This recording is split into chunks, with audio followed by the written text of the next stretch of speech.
World cup ना मिला तो शादी का लड्डू खाने की सूझी। जी हाँ, क्रिकेटर हसन अली के बाद अब इमाद वसीम ने भी शादी करने का फैसला कर लिया है। इमाद वसीम बरतानवी नैयाद पाकिस्तानवी सानिया इशफाक को अपनी दुल्हन बनाएंगे और ज़राए के मुताबिक शादी की तकरीब 26 अगस्त को इस्लामाबाद में मुनक्किद होने जा रही है। तो इसी पर बात करते हैं। शहरयार खान हमारे साथ मौजूद हैं।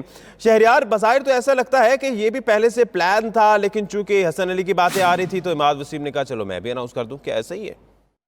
देखिए, लगता है कि शादी का सीजन शुरू हो गया। हसन अली के बाद इमाद वसीम भी अब जो है मैदान में कूद पड़े और उनके अब अहले खाना के मुताबिक शादी की तैयारियां उनकी जो है वो जोरों शोर से की जा रही हैं और दिन बहुत करीब है। 26 अगस्त को ये शादी इस्लामाबाद में होगी और इसमें जो है मुल्क भर के नामवर क्रिकेटर, साबिक क्रिकेटर्स के अलावा मुमताज शख्सियात जो उनको दावतनामे भिजवाए जा रहे हैं। बहुत शुक्रिया आपका शहरयार खान।